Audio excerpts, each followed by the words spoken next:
Hey guys, subscribe for daily content. And if you're shopping for gear, make sure you check out the description for the newest items at some of the very best online retailers. There's also links for some of the items that I personally recommend. Thanks!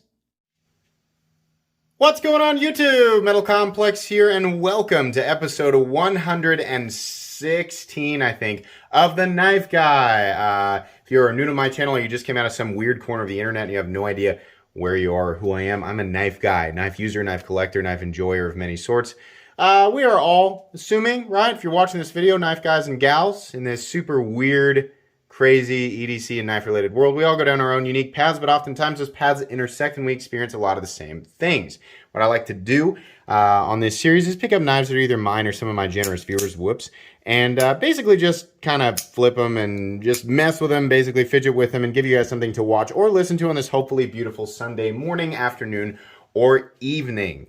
Price increases. Are they coming?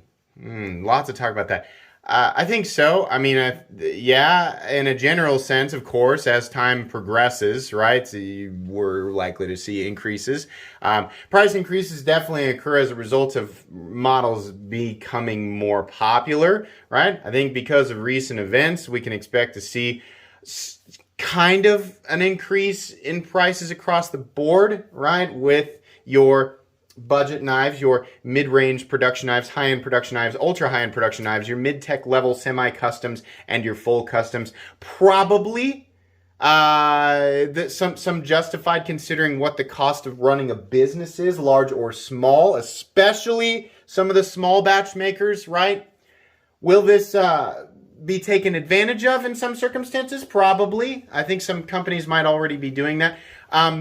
It's one of those things that it certainly is frustrating in a way, but if you guys are familiar with my channel, you know that I prefer to see things glass half full always.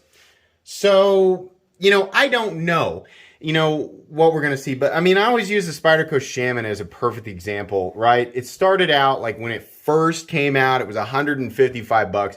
Then it was 165 or 185, and now it's like 205 or 210, maybe 220. I mean, it's crazy, right? Do I expect to see the price of the Shaman go up even further? Yeah, probably. I mean, but my response to that is I just won't be buying a base Shaman.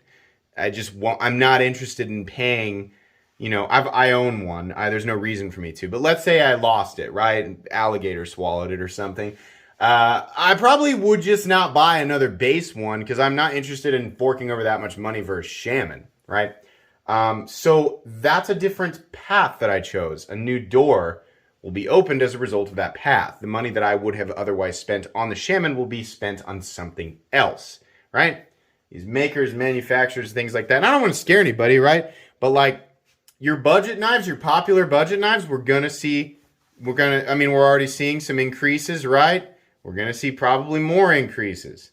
New models will come out and they'll start off at a higher price.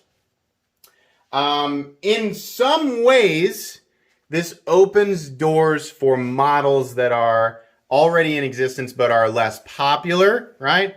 Their increases will probably be a bit smaller and people will be directed maybe in some circumstances towards some lesser known models. And I think it also opens up doors for more fierce competition, right? Popular stuff is expensive and really popular stuff is sold out and expensive, right?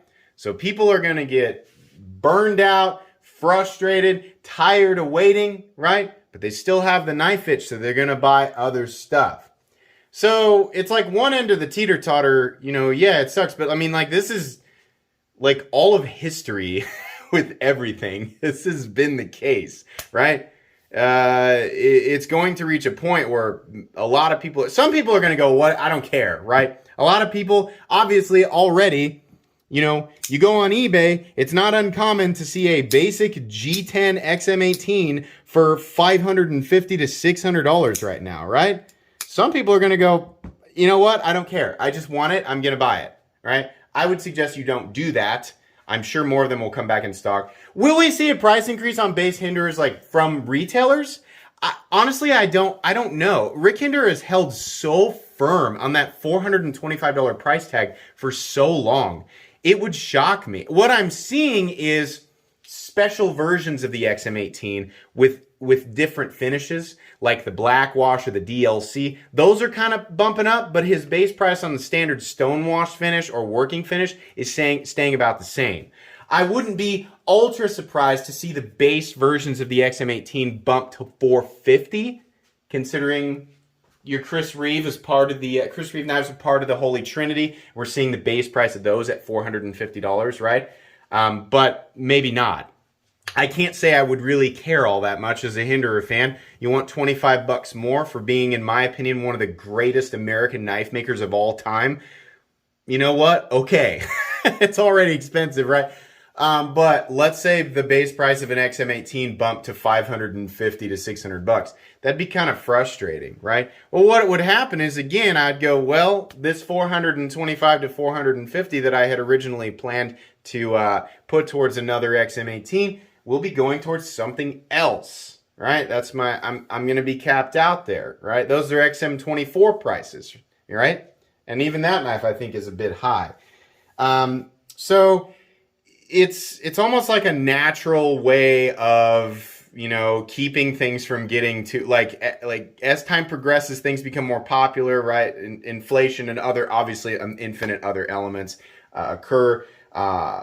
The prices of popular items increase and people's interest in them as a whole becomes, you know, less intense, different avenues.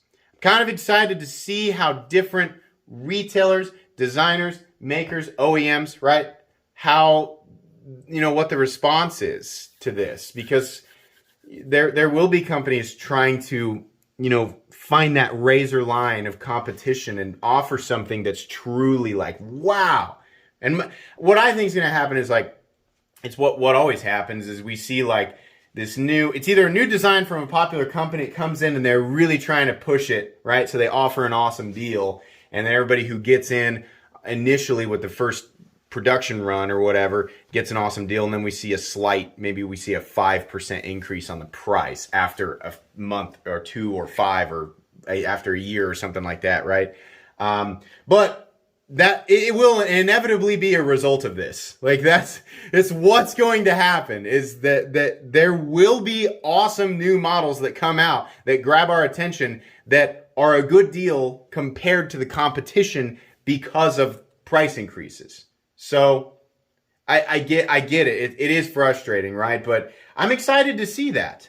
I mean, if you ask me, like, will it truly be across the board? No, I don't think so. I think some things will hold firm, and they'll, you know, some companies will just take a loss on certain models, you know, a bit, like they'll still be profiting, but not quite as much by holding firm on the price for some things.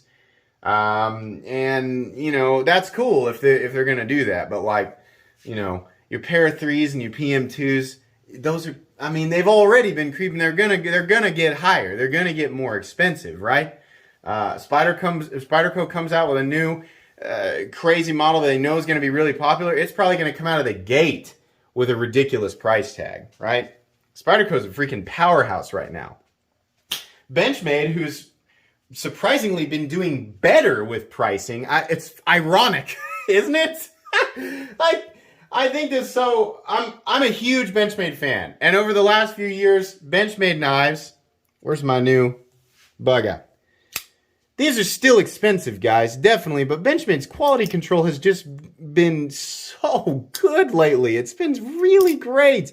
And while, you know, the models like the bug out, and obviously knives on their custom shop, this is a bad example, are really expensive because you're paying for the luxury of being able to customize it for yourself. They do have a lot of models right now that are like, you know what, that's okay. You know, like, and we're not seeing a massive increase as compared to other companies, at least in my opinion. We're not seeing that much of an increase from Benchmade. With some models, not at all.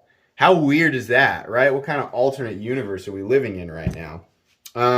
So I don't know. I mean, it will create frustrations, but it's going to create many opportunities. And I think that's the way that I'm going to look at it, is just I want to be patient, wait for the opportunities, because I know that they will come.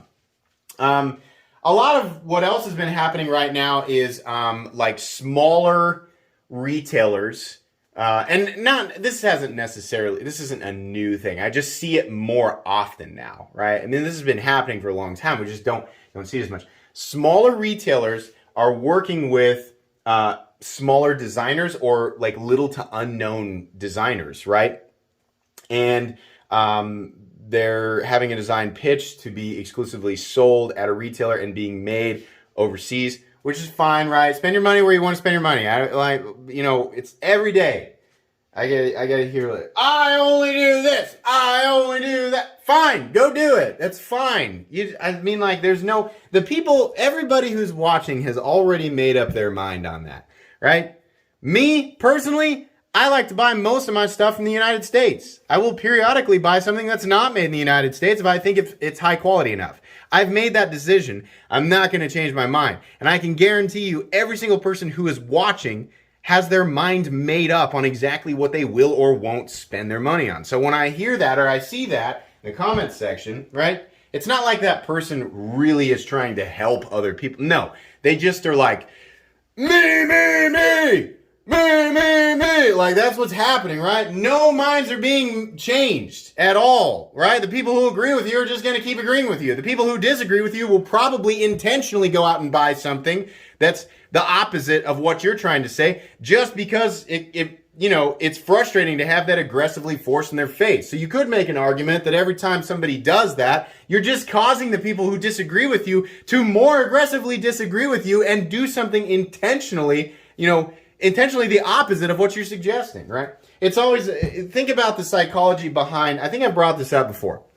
I don't believe in conspiracies, but I do believe in very sneaky marketing tactics. And I've always wondered about those truth ads, right? I don't smoke. I don't judge anybody who does. I'm going off on a tangent here, right? Because I got to fill 20 minutes, but I'm really good at I'm really good at going off on tangents. You know the truth ads where they like try to inform you about what's in a cigarette? Like baseline surface level. Okay, right? I'm sure that there's, I don't actually believe that this is a conspiracy, but or not a conspiracy, but I don't believe it's a sneaky marketing tactic. But just imagine with me for a second that because companies who like these cigarette companies, right? They have like very strict advertising rules. They can't like advertise smoking cigarettes as cool on TV. You can't do that kind of stuff, right? So, but they know that a lot of people who are smoking or using their products, right, are already avid consumers of said product. I want to be careful about how I word this, right? They know that. So even if we're giving information on the negative side effects of said product, you are getting people who are already avid buyers, you're getting it in their mind, right? They're thinking about it. They're not all of them are taking in the negative information, right? It's not like a lot of those people really don't know that it's not good, right? People know that already. But how interesting. What if it was actually paid for by companies selling those products, right? Almost like reverse psychology. I remember talking with my friends about that for a long time. How does this tie in?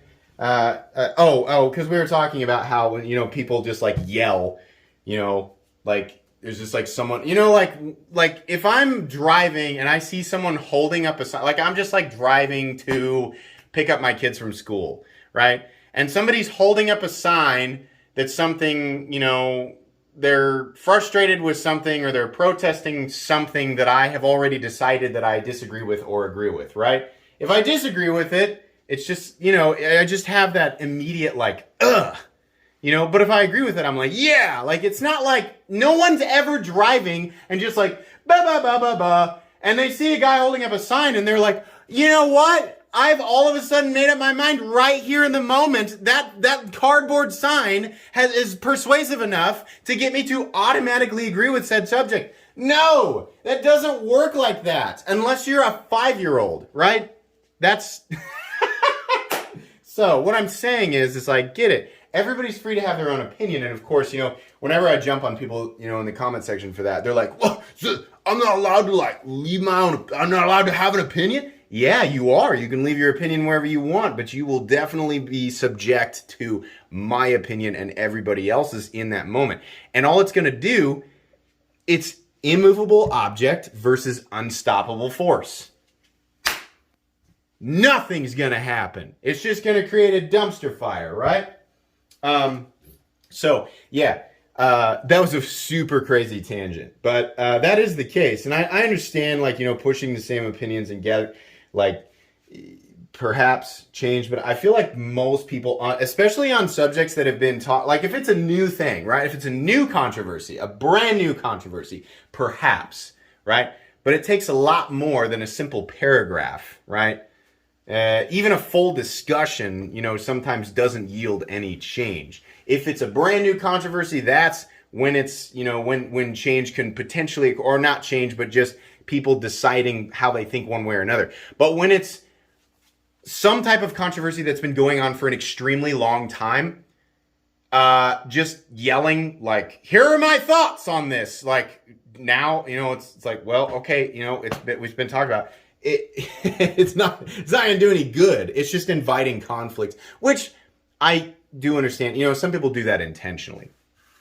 What the heck were we talking about? Price increases, right? So tying this all together, I think that we're going to have, this is a perfect example of something that people are going to either view as glass half full or glass half empty. Some people are going to have stronger or less intense feelings about it. Some people are going to say that it's all it's all BS and it's all fabricated and it's it's a way for knife companies and etc. to artificially increase the value, right?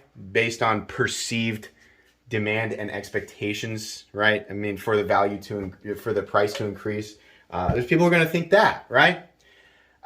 Don't feed into that. Don't waste your time with the nitty gritty, You ever seen what's the movie 23? It's a lot of people, will watch that movie and go, oh my gosh, it's so crazy. How could somebody do that? But people don't realize that all of us do that in one way, shape, or form with everything, right? If you've made up your mind about a certain subject, you will intentionally seek out answers that coincide with the way that you think about it already. If you've made up your mind, you're blind to anything that, presents evidence that is opposed to the idea, right?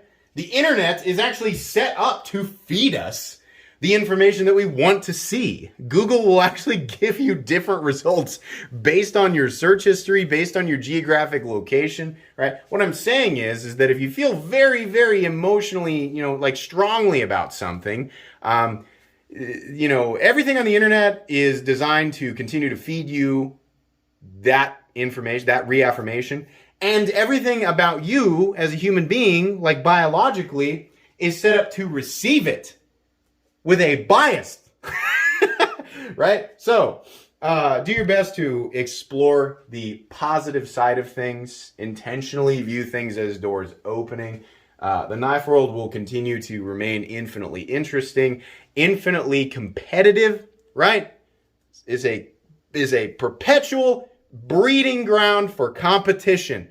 And we, as the consumers, will reap the benefits of that fierce competition. So I'm okay, bring it on. Let's see what else is out there. If everybody's gonna be bumping prices up, let's see how some of these new guys respond, or some of these new retailers respond, or how retailers that are already powerhouses respond to keep their business, everything flowing and stuff like that, right? I don't know. This was super weird and ranty, and I probably came off as kind of a condescending jerk, but it's fun to talk about, right?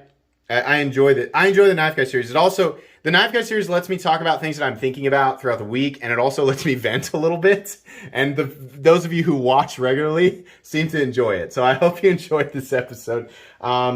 that's going to be pretty much it. Please make sure to follow me on Instagram at metal_complex. Make sure you're subscribed because there's a giveaway coming up for 60,000 subscribers. I promise it's going to be epic. I have some super cool stuff to give away. If you enjoyed this video, leave a like. If you'd like to check out my other content, I do, of course, have lots of videos of knives that are either expensive or inexpensive that I do or don't like, so check those out. And if you enjoy all my content, go ahead and click on that Metal Complex logo right there and subscribe because there's definitely more coming. Thanks again for watching, everybody, and have a great day.